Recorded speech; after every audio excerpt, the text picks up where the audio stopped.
Wayanad township ഉദ്ഘാടന ചടങ്ങിൽ MLA T സിദ്ദിഖിനെ കൂകി വിളിച്ച് ദുരന്ത ബാധിതരുടെ പ്രതിഷേധം. പിന്നാലെ രമ്യ ഹരിദാസിന്റെ പോസ്റ്റിൽ രാഹുൽ ഗാന്ധിയും പ്രിയങ്ക ഗാന്ധിയും ഏറി. സതീശൻ മുങ്ങി, കൂവിയവർ അങ്ങനെ കമ്മ്യൂണിസ്റ്റുകാരുമായി. പിണറായി ഉറപ്പിച്ചത് 3.0യോ?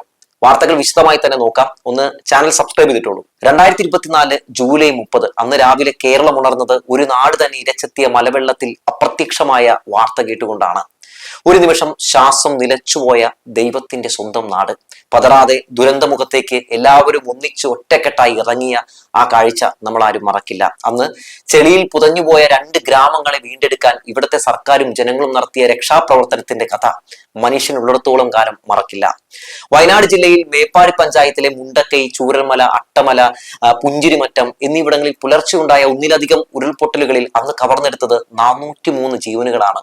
ആയിരക്കണക്കിന് പേർ പതിറ്റാണ്ടുകൾ കൊണ്ട് കെട്ടിയുയർത്തിയ സകലതും സൂര്യൻ ഉദിക്കുന്നതിന് മുമ്പ് തന്നെ മണ്ണിനടിയിലായി. ആ മണ്ണിൽ നിന്ന് പല രാഷ്ട്രീയ പാർട്ടികളും പല ഉറപ്പുകളും നൽകിയെങ്കിലും എല്ലാം വെള്ളത്തിൽ വരച്ച വര പോലെയായി. എന്നാൽ ദുരന്ത ബാധിതരെ ചേർത്ത് നിർത്തി LDF സർക്കാർ നൽകിയ ഉറപ്പാണ്, പിണറായി വിജയന്റെ ഉറപ്പാണ് ഇന്നലെ യാഥാർത്ഥ്യമായി നമ്മൾ കണ്ടത്.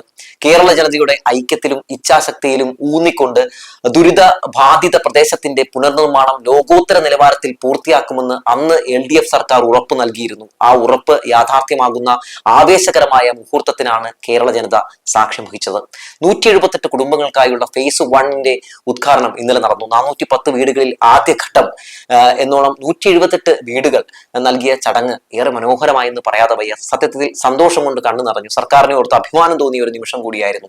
അന്ന് പിണറായി വിജയൻ എന്ന മുഖ്യമന്ത്രിയുടെ മുന്നിൽ സങ്കടം കൊണ്ട് കണ്ണ് കലങ്ങിയവരുടെ കണ്ണ് ഇത്തവണ നിറഞ്ഞത് സന്തോഷം കൊണ്ടാണ്. കാരണം ഒരു ഘട്ടത്തിൽ പോലും ഒരു വോട്ടിന് വേണ്ടിയും ആ സർക്കാർ ഈ ദുരന്തത്തെയും ദുരന്ത ബാധിതരെയും ഉപയോഗിച്ചിട്ടില്ലെന്ന് അവർക്ക് നന്നായി അറിയാം. എന്നാൽ പ്രതിപക്ഷം ദുരന്തത്തെയും ദുരന്ത ബാധിതരെയും രാഷ്ട്രീയ നേട്ടത്തിന് വേണ്ടി മാത്രമാണ് ഉപയോഗിച്ചത്. കൂടാതെ ദുരന്ത ബാധിതരുടെ പേരിൽ നടത്തിയ പല പിരിവുകളുമൊക്കെ പല തട്ടിപ്പുകളുമൊക്കെ നമ്മുടെ മുമ്പിലുണ്ട്. അങ്ങനെ ഒരു പരിപാടിയിൽ ക്രെഡിറ്റ് തട്ടാനായി എത്തിയ ടി സിദ്ദിഖിനോട് ജനം അവരുടെ പ്രതിഷേധം അറിയിക്കുന്ന കാഴ്ചയാണ് ഇന്നലെ നമ്മൾ കണ്ടത്. ആ കൂലിൽ നിറഞ്ഞു നിന്നത് അത് തന്നെയായിരുന്നു. ഞങ്ങൾ കല്ല് മാത്രം ഇടുന്നവരല്ല, കല്ലിന് മേലെ കല്ല് വെച്ച് വീട് വെക്കുന്നവരാണെന്ന് മന്ത്രി കെ രാജൻ പറയുമ്പോൾ വേദിയിൽ നിറഞ്ഞ കയ്യടി, ആ അലതല്ലിയ ആ കയ്യടി, അത് സത്യത്തിൽ പ്രതിപക്ഷത്തിനെതിരെയുള്ള ഒരു പ്രതിഷേധം കൂടിയായിരുന്നു. കല്ലിട്ടാൽ വീട് വരുമെന്നും ഇലക്ഷൻ എടുക്കുമ്പോൾ കല്ലിട്ടാൽ വോട്ട് കിട്ടുമെന്നും കരുതുന്ന UDFന്റെ കരണത്തിനേറ്റ അടി തന്നെയായിരുന്നു ആ ഡയലോഗ്. സത്യത്തിൽ ആ കൂവലുകൾ സതീശനും രാഹുൽ മാങ്കൂട്ടത്തിനും പ്രിയങ്ക ഗാന്ധിക്കും രാഹുൽ ഗാന്ധിക്കും ഒക്കെ എതിരെയുള്ള ഒരു പ്രതിഷേധം കൂടിയായി തന്നെയാണ് ഞാൻ കാണുന്നത്.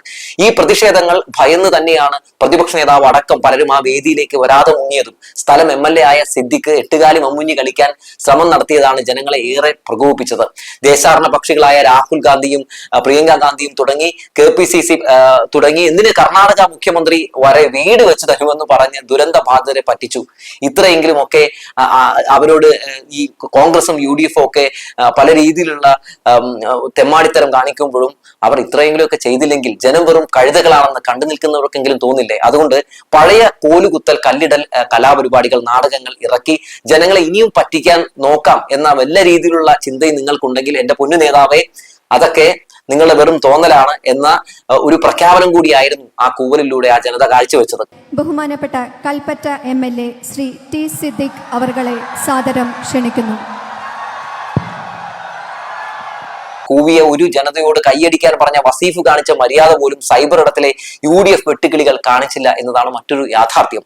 കൂവിയവരെ ഒക്കെ കമ്മികളും അന്തം കമ്മികളും ഒക്കെ ആക്കി കനകോലുവിന്റെ സൈബർ പട ചിത്രീകരിച്ചു. പിന്നാലെ കുറച്ച് കോൺഗ്രസ്സുകാരെ നിർത്തി PR വീഡിയോയും ഒക്കെ പയറ്റി നോക്കി. പിന്നെ സിദ്ദിഖിനെ ഒന്ന് വെളുപ്പിച്ചെടുക്കാൻ കോൺഗ്രസ്സുകാരെയൊക്കെ നിരത്തി ഒരു PR വീഡിയോയും ഒക്കെ പയറ്റി നോക്കി. സിദ്ദിഖിന്റെ ദുരന്ത സമയത്തെ ഫോട്ടോഷൂട്ട് ചിത്രം പല UDF നേതാക്കളും തലങ്ങനും വിലങ്ങലും ഒക്കെ ഇട്ട് വൈറ്റ് വാഷ് അടിച്ചിട്ടും ഒന്നും എന്തായാലും സിദ്ദിഖ് വെളുത്തില്ല. അപ്പോഴും വീട് എവിടെ കോൺഗ്രസ് എന്ന ചോദ്യം കനകോലുവിന്റെ ഗീബൽസൻ പടയെ വീണ്ടും വീണ്ടും ഏറിലാക്കിക്കൊണ്ട് ജനങ്ങൾ ചോദിച്ചുകൊണ്ടേയിരുന്നു.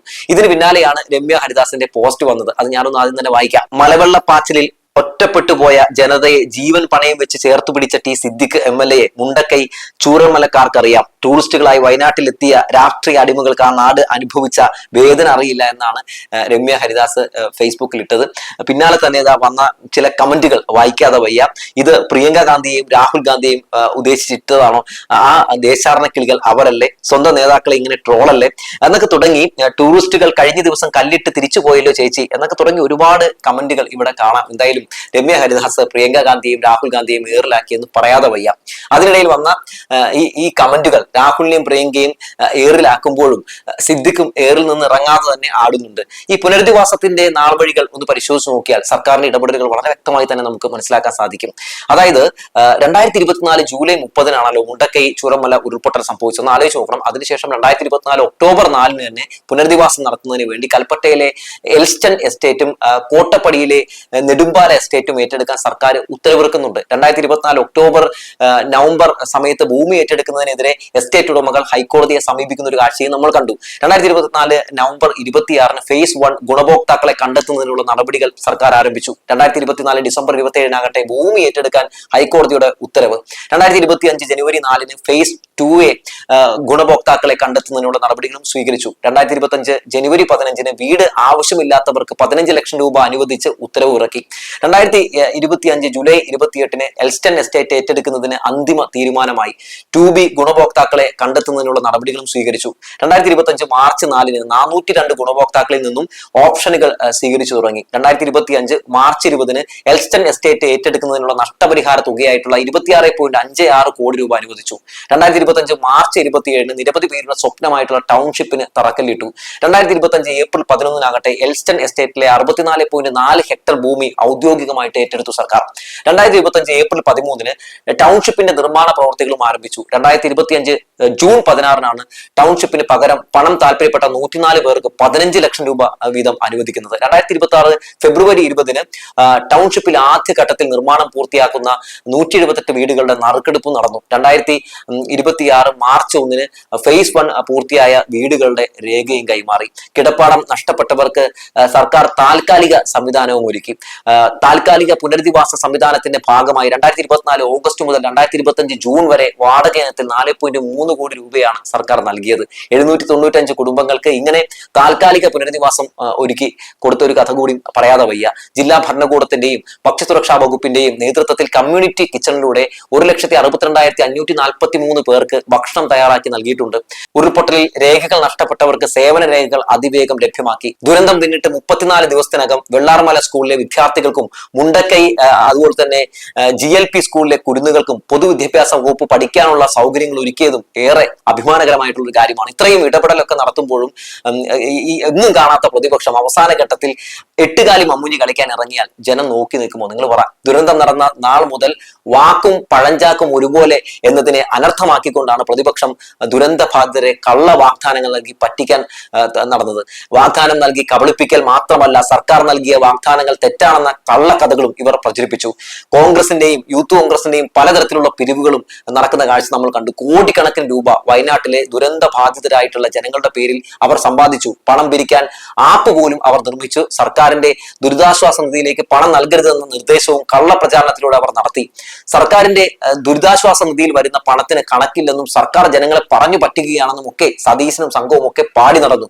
ഇതൊക്കെയാണ് ഈ സിദ്ദിഖിന്റെ പാർട്ടിയുടെ ഒരു പ്രധാനപ്പെട്ട ഇടപെടൽ ഈ ദുരന്തവുമായിട്ട് ബന്ധപ്പെട്ട് നടന്നിട്ടുള്ളതെന്ന് പറഞ്ഞു വെക്കുകയാണ്. ചൂരൽമല പുനരധിവാസ പ്രവർത്തനങ്ങൾക്കായി സംസ്ഥാന സർക്കാർ ദുരിതാശ്വാസ നിധിയിലേക്ക് പൊതുജനങ്ങളോട് സഹായം അഭ്യർത്ഥിച്ച് ധന സമാഹരണം നടത്തിയപ്പോൾ പണം നൽകരുതെന്ന് പറഞ്ഞ് ക്യാമ്പയിൻ എടുത്തവരാണ് കോൺഗ്രസും കോൺഗ്രസ് അനുകൂല സർവീസ് സംഘടനകളും. എന്നാൽ ചൂരൽമല ദുരന്ത ബാധിതർക്കായി വീട് ഉൾപ്പെടെയുള്ള പുനരധിവാസ പ്രവർത്തനങ്ങൾക്കായി മുഖ്യമന്ത്രിയുടെ ദുരിതാശ്വാസ നിധിയിലേക്ക് CPM-മായി ബന്ധപ്പെട്ട വർഗ ബഹുജന സർവീസ് സംഘടനകൾ നൽകിയ തുക ഒരിക്കലും മറക്കാനാകില്ല. വയനാടിനായി ആക്രി പെറുക്കി മീൻ വിറ്റ് DYFI സമാഹരിച്ചത് 20,47 ലക്ഷം രൂപയാണ്. അഭിമാനം തോന്നുന്നില്ലേ? കോപ്പറേറ്റീവ് എംപ്ലോയീസ് യൂണിയൻ അതായത് CITU 3 കോടി രൂപ കൊടുത്തു, കർഷക സംഘം 1 കോടി കൊടുത്തു, മഹിളാ അസോസിയേഷൻ 58 ലക്ഷം കൊടുത്തു, SFI 15 ലക്ഷം കൊടുത്തു, അതുപോലെ KSTA 1,60 ലക്ഷം കൊടുത്തു, NGO യൂണിയൻ 1 കോടി കൊടുത്തു. അങ്ങനെ പോകുന്നു കണക്കുകൾ. പോരാത്തതിന് ഇന്നലെ എല്ലാ വീട്ടിലും DYFI TV-യും മേടിച്ച് നൽകുന്ന കാഴ്ച കൂടി നമ്മൾ കണ്ടു. ഇതാണ് വീട് വെച്ച് നാടൊരുക്കിയ പിണറായി സർക്കാരിന്റെ കഥയെങ്കിൽ കോൺഗ്രസും മോദിയും സുരേഷ് ഗോപിയും ഒക്കെ ഫോട്ടോഷൂട്ട് നടത്തി വെറും ദുരന്തമുഖത്തെ റീൽസോണികളായി മാറുന്ന കാഴ്ചയാണ് നമ്മളൊക്കെ കണ്ടത്. ചില അവഗണനകളെ പറ്റിയും പറയാതെ വയ്യ. ദുരന്തം നടന്നത് കേരളത്തിലാണെന്ന ഒറ്റ കാരണം കൊണ്ട് കേന്ദ്രം കേരളത്തെ അവഗണിക്കുകയായിരുന്നു. എല്ലാം നഷ്ടപ്പെട്ടവരെ സഹായിക്കാൻ കൂടെ ഉണ്ടാകണമെന്ന് പല ആവർത്തി മുഖ്യമന്ത്രി ഉൾപ്പെടെ കേന്ദ്രത്തോട് ആവശ്യപ്പെടുന്ന കാഴ്ചയൊക്കെ നമ്മൾ കണ്ടു. എന്നാൽ സഹായം നൽകില്ലെന്ന് മാത്രമല്ല, നൽകിയില്ല എന്നതും മാത്രമല്ല, കിട്ടാവുന്ന സഹായങ്ങളെ മുടക്കുകയും ചെയ്തു NDA സർക്കാർ എന്നുള്ളതാണ്. കേരളം കേന്ദ്രത്തോട് ആവശ്യപ്പെട്ടത് 2222.1 കോടി രൂപയാണ്. എന്നാൽ കേന്ദ്രം നൽകിയതാകട്ടെ കേവലം 260.56 കോടി രൂപ മാത്രമാണ്. തുക ചെലവഴിക്കുന്നതിൽ മാനദണ്ഡം വെച്ചുകൊണ്ട് കേരളത്തെ വരിഞ്ഞു മുറുക്കി ഹൈക്കോടതി ഇടപെടൽ ഉണ്ടായിട്ടും ദുരന്ത ബാധിതരുടെ കടബാധ്യതകൾ എഴുതിത്തള്ളാൻ കേന്ദ്രം തയ്യാറായില്ല. എന്നാൽ ദുരന്ത ബാധിതരുടെ മുഴുവൻ കടവും കേരളത്തിന്റെ ഇടത് സർക്കാർ ഏറ്റെടുത്തു. 555 പേരുടെ 1620 കോടിയുടെ വായ്പകളാണ് സർക്കാർ ഏറ്റെടുത്തത്. നരേന്ദ്രമോദി കേരളത്തിൽ വന്ന് ഷോ കാണിച്ച് പോയതല്ലാതെ മറ്റൊന്നും ചെയ്തില്ല എന്നതാണ് ഏറ്റവും പ്രധാനപ്പെട്ട ഒരു കാര്യമായി എടുത്തു പറയേണ്ടത്. വയനാടിന്റെ ഇപ്പോഴത്തെ MP-യോ മുൻ MP-യോ അങ്ങനെ ആരും വയനാടിന് വേണ്ടി ഒന്ന് കൈകോർത്ത് പിടിക്കാൻ തയ്യാറായിരുന്നില്ല എന്നതും പറയാതെ വയ്യ.